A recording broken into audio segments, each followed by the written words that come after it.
Shalom YouTube, Bear with BearIndependent.com, and this is my lovely talented wife, Hami Biscuits. Hilo, Oscar, Mike, Yankee, Bravo, India, Sierra, Charlie, Uniform, India, Tango, Sierra, Hami Biscuits. She has a YouTube channel as well, but I guess I should have knife-handed you if I was going to use the phonetic alphabet. We are going to talk about this morning the truth about homesteading, the real hard truths about homesteading. We did a video recently called the SHTF Homestead's Dirty Little Secret. You should go watch that one as well. But we've spent a little over a year on property now. In fact, we did a really good year in review on the homestead on Patreon recently. But we wanted to come to you guys and just talk to you about the realities of homesteading, because I know a lot of you guys are into homesteading, thinking about homesteading. You have lots of homesteading questions, and so I just wanted to hit you with some high points in our data here as to what the reality of our life looks like homesteading. So the first thing that I'll tell you is it's a lot of work. Don't let anybody tell you that it's not a lot of work. It's a lot of work.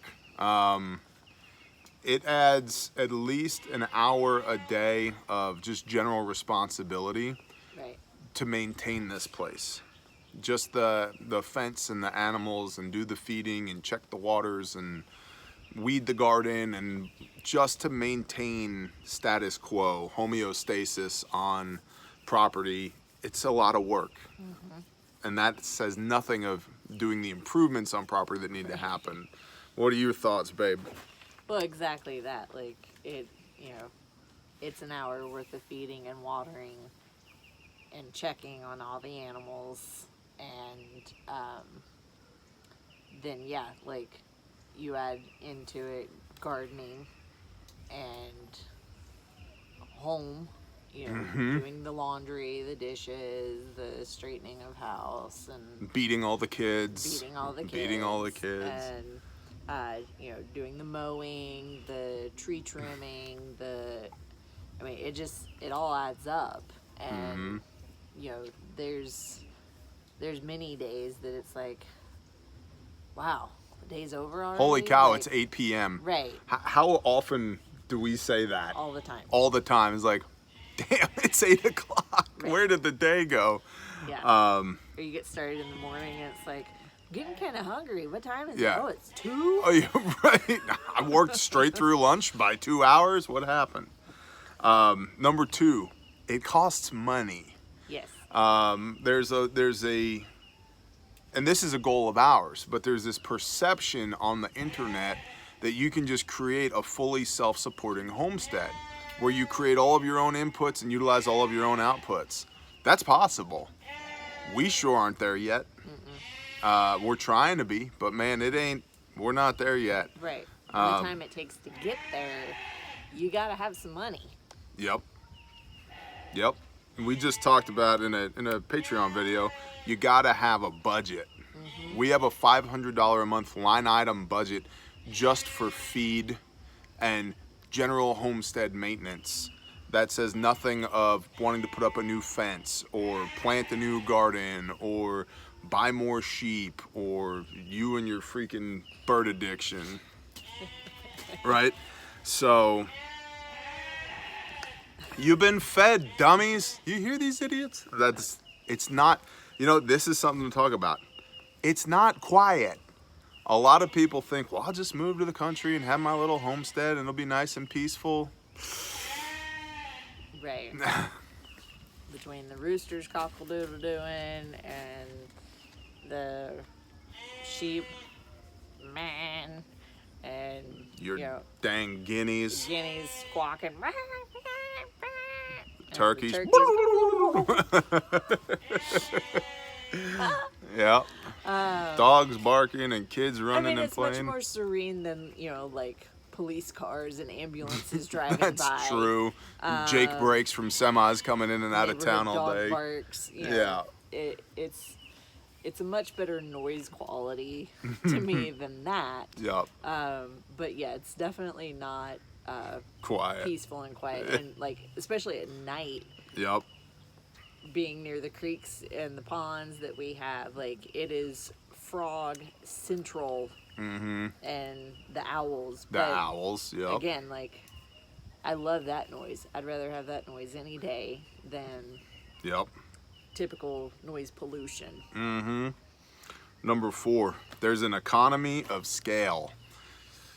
It takes time to get up to capacity, and it's only, in my opinion, my experience, once you really start getting the things spun up where you start getting some decent return on your investment, right? Like, it takes less time per square foot to plant and maintain a 3,000 square foot garden than it does to plant and maintain a 300 square foot garden. But you have to have the time, money, and energy to plant the big garden, right? It takes less cost per square foot to fence an acre of land than it does to fence a quarter acre of land, right? And so there's an economy of scale here. Your time to feed 12 sheep is comparable, you know, maybe it's 1 minute longer than the time to feed 2 sheep. So your cost per sheep with your time actually goes down, right? So there's an economy of scale for sure, and you have to balance that against your time and your interest. You don't want to get too big and, you know, give your entire paycheck to the feed store each month, but you don't want it so small, and that you might, where it's just a hobby. But for us, this is about sustenance and quality of life. So, And being a lifestyle. and being a lifestyle. That's exactly right. But there's definitely a sweet spot between industrial farming and hobby farm to have the productivity and the yield that you're hoping for without underutilizing your resources or overspending your time and money. So there's definitely an economy of scale. 5 on that end, it takes time. We kind of already touched on that with it's a lot of work. Tell them. Yeah, I mean, it's every day. Yeah. They, you know, like when we went to Florida, it was like, okay, we're gonna be gone, you know, 5 days. Or 4 days. 5 days. And 5 or 6 days. what are we gonna do with the animals? Yep. Like, who are we gonna have come in, take care of them, check on them, you know, that sort of thing. So it's a full-time job. It's not something you can do, you know, 1 or 2 days a week. Yeah. It's every day. Mm-hmm. Every day. Rooster. 6. It's messy. Yep. If mud and blood and guts are not your thing, Poop. this ain't your shtick, man. Bugs. Snakes. Right. Yep. All the critters, all the grossness. It's, you know. Yep. We have shoes off at the door. For a reason. Not only for, you know, to help the cleanliness of inside, but you walk outside and you step in chicken poop, you step in dog poop, you go over and feed the sheep, you step in sheep poop. Yep. Turkey poo. Like, Guinea poo. Right. It's a whole bunch of poo. Yep. But, or just butchering. Have you ever butchered anything yeah. before? Have you ever been elbow deep in something else's blood and guts? Yeah. You know, like it's messy. That's okay. You'll figure it out. But if you're a germaphobe or somebody that's like mise en place, everything in its place and a place for everything, like, yeah, good luck. I mean, even listen, I have an ideal organization for our barn. We maybe max out at 70% of my idealism for where everything should be all the time, and which just reminded me, I gotta go get fuel. Like, we need to, I gotta go fill cans.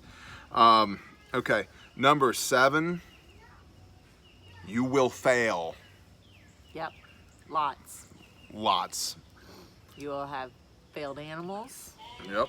Like, and that's the other thing, like when it comes to money, it's like, we put in a lot of money for sheeps and goats and guineas. Yep. And some turkeys that all ended up dead for various reasons. And So, you know, our first garden, it was good. It wasn't great. We would have starved to death if we were dependent on it. Yeah. Which is why I tell you guys, go do it now. Start making mistakes now, because our failures now aren't going to kill us. Right. They might in the future. So. But yeah, you're going to suck at doing the things at first until you learn what works. And, you know, a really important point is we have a robust prepper library, including lots of volumes on homesteading. And we're very knowledgeable. I grew up on a homestead. You grew up out in the country. We've got grandma who's got 80 years of experience living like this. You know, she's right up there in her house on the back end of the property. And we still make mistakes constantly. So, but we learn by doing. We learn from those mistakes, and we commit. Some of them have been tragic. We lost animals because of our mistakes. And it's like, okay, we will be better at this going forward. yeah. Because I don't want the emotional toil. I don't want the loss of the investment of time and money and resources into these animals ever again. So we need to take this more seriously and get better at doing these things. Which is why, again, I tell you guys constantly, go do the things now while you can. While your life isn't dependent on That's it. exactly right.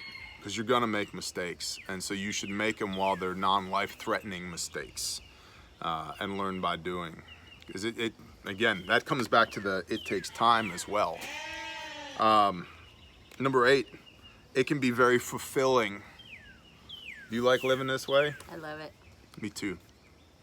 Wouldn't change it for anything. I wouldn't have it any other way. Like, there's been time, you know, just broke down crying because of the suck sometimes. But Well, just like this morning. Tell them about your guineas. oh yeah, so we got 12 guineas. We've had them over in a coop for about a week. I was wanting to keep them in there for 2 weeks, but after about a week, about 6 of them got out and got into the garden. So I was trying to get them out of the garden and back into their coop, and guineas, there's not really picking them up. It's just kind of Shooing shooing them and trying to get them to go. Well, they ended up getting out. And so I was like, well, I'll go and let the other ones out and we'll just see.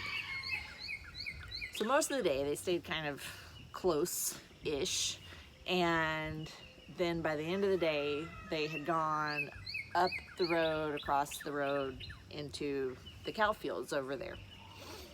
Gone. All day yesterday, gone. I'm like, man, my 12 like, Yeah. they're supposed to be here helping eat our ticks and blah, blah, blah, and, you know, that's a lot of time, it's a lot of energy, that they're just gone. And then this morning, TJ saw them over at the chicken coop. Eating scratch grain Eating from scratch. yesterday. And I'm like, yes, they're back. And so. But that was very fulfilling. But that was extremely fulfilling. Like yesterday Yep. I was bummed. I was bummed all day. Yep. And I mean, it rained too, so that didn't help. But I was really sad that the guineas had ran away. Yep. So I thought, but they do like to wander. So I just, you know. Well, and what did we have? That's my learning, that I need to know they may disappear for a couple of days, but hopefully they'll be back. What did we have for dinner Tuesday night? What was it? Lamb tacos? Is that what we had? Lamb tacos. Yeah. Meh. Go to a gourmet restaurant and get your lamb tacos. Right. So it can be very fulfilling. Then I guess number 9, it's very healthy, and it can be sustainable if you do it properly. Man, Americans tend to eat stuff that comes out of styrofoam and cardboard. Right. And the more you can avoid that by raising your own meat, your own eggs. I mean, I have 4 farm fresh eggs every morning. Every morning, and I will kick a hole through a brick wall barefoot. Like I'm good to go, man. Like I'm good to go. That lamb, gorgeous, Yeah. gorgeous. No No added fat, no feedlot, no antibiotics, no nothing. Just meat, like the way the Father intended it to be. These vegetables, I mean, these tomatoes that we got growing up right over here, and asparagus, and like, that's the way it's supposed to be. And so, I mean, your lettuce and Yeah, your salad mix is, oh gosh, I'm a bear. I don't really love eating salad, but when she's making salad out of her salad greens garden, oh, I'm in. And so it can be very healthy, and if you do it properly, if you figure out that economy of scale, it can be very sustainable as well. Yeah, plus you can call roosters and make fried chicken out of them on Sunday night, which we have a video on. And then, so number 10 is actually 3 directives. I have 3 directives for you for number 10. Number 1 is identify why you want to homestead, okay? 10 being our directives. 10A, why do you want to homestead? Your why is important. Figure out the why. Is it quality of life? Is it peace of mind? Is it independent living, getting away from the worldly system? Figure that out. That's really important to know because that's going to inform everything else going forward. 10B is you need to budget your time and your revenue to give you cushion to start a homestead. Okay, you need that revenue to do all the things. Like we already talked about that. It just takes time and money, right? Well, it's like everything. If I just had more time, if I just had more money, it'd be done already. Well, we call this place the land of almost for a reason because everything's almost done, okay? You need to budget your time and revenue so that you can even get started homesteading or consider to start homesteading. And then 10 Charlie, directive number 3, is try it out before you commit to something. Maybe go visit friends or relatives who already work their land and try it for a week or 2. Here comes children. Hey, can you hold on 1 minute, please? Almost done. So, try it out. Go visit some friends. Go visit some family that work their land and try it on for size. Maybe you love it, but your wife doesn't.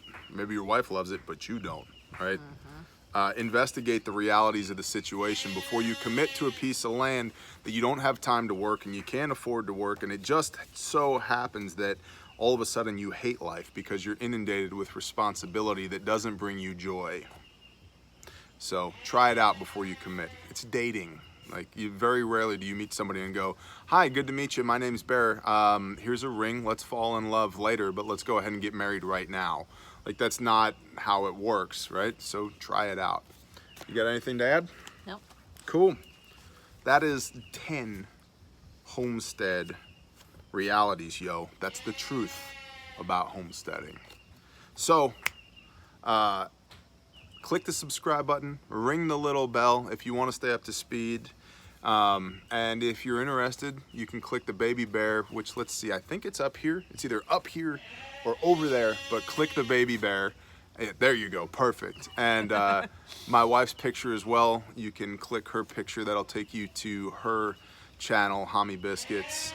But like, subscribe, share, ring the bell, do all the things, and you can come see us on Patreon if you click the baby bear, where we do Homestead Thursdays. $1. Homestead Thursdays every week. We're keeping you guys up to speed of what we're doing out here. So we recently planted some grapes. We refurbed a scythe, did some brush mowing with that. We got the rustic gazebo going on. We got a bunny, like we did all the things. So anyway, guys, shalom and blessings. Bye.